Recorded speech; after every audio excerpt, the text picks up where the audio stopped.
Welcome to the Raising Sons podcast, where we talk about what it really takes to raise boys into strong, emotionally healthy young men. I'm Dr. Richelle Whittaker, but you can call me Dr. Shell, educational psychologist, parenting strategist, and mom to two boys who keep me on my toes.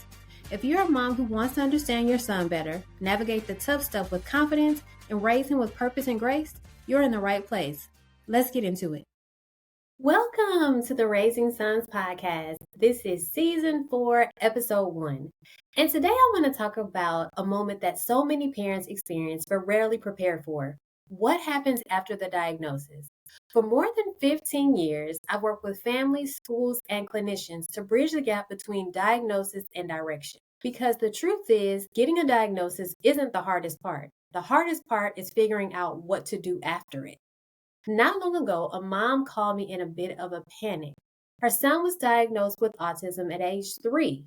He was now in 5th grade and was being reevaluated by the public school. She asked, how much should I push for the diagnosis?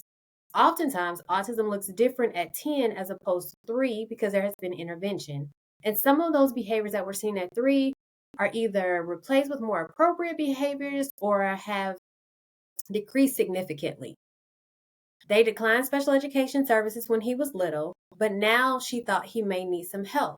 So she asked, should I ask for a 504 plan instead? Do they have to start the whole process over again if she declines special education services? If those questions sound familiar, you're not alone. Every parent I've ever worked with has asked the same thing. What's next? When a child gets a diagnosis, parents are handed stacks of paperwork, but very little direction. IEP, 504, FAPE, ARD, all of these terms fly around and parents are left trying to make sense of them after bedtime, scrolling through Google and Facebook groups, trying to figure it out. I call this moment the confusion gap, the space between information and understanding. And moms often stand right in the middle of that gap, carrying both the emotional weight of the news and the responsibility to figure everything out. As an educational psychologist, I've sat in countless ARD meetings and walked parents through this very process. And here's what I've learned. You can't advocate with confidence until you first understand what you're advocating for. So here's what I told this mom. First, the diagnosis doesn't define her son. It simply describes how he learns and experiences the world. Second, I explained that special education services, specifically IEPs, individualized education plans, provide individualized instruction, while a 504 plan ensures accommodations to support learning access. Think extended time for assignments and/or tests when you think about 504 and those accommodations. And third, I encouraged her to walk into that meeting clear about her goals. What does your son need right now to be successful and supported? Because advocacy isn't about fighting the system, it's about walking in with clarity and confidence. After that conversation, I noticed something. Within a few weeks, I had had similar conversations with 3 different moms. Each of them was looking for someone to translate, to explain what was happening, what their options were, and how to move forward. And that's when it hit me. This is the work I've been called to do. Help moms move from confusion to clarity. Not through more paperwork or pressure, but through understanding, advocacy, and grace.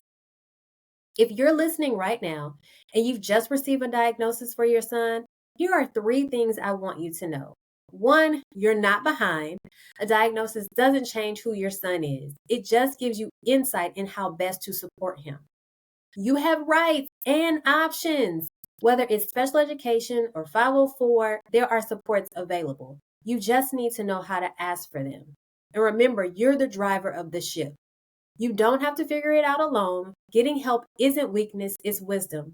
You deserve guidance and support as you learn what this new path looks like.